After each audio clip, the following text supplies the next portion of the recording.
Under a sky bruised purple by artillery smoke, one man stood alone at the edge of a shattered village, his boots sunk in mud that remembered too much blood, his rifle heavy not just with ammunition, but with every order he had ever obeyed without question, and every doubt he had buried to survive.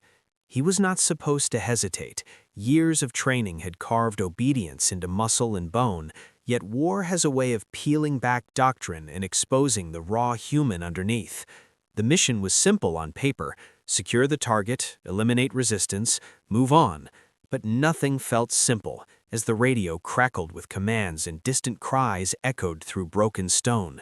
In the chaos, he saw them.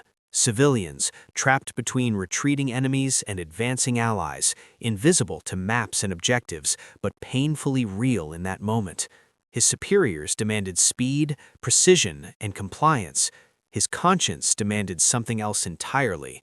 Time slowed as bullets snapped through the air, and the choice before him grew sharper than any blade: to follow orders and ensure mission success at any cost, or to defy them and risk everything he had ever worked for to save lives that would never know his name.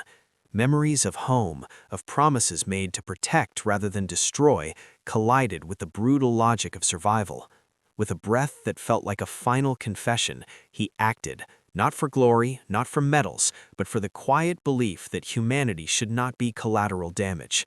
The consequences were immediate and unforgiving: accusations, isolation, in the long shadow of a decision that could never be undone.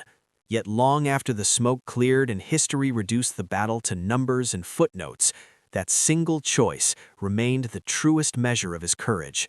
War would remember him as a soldier, but those he saved would remember him as something rarer: a man who, in the moment it mattered most, chose compassion over command and changed everything.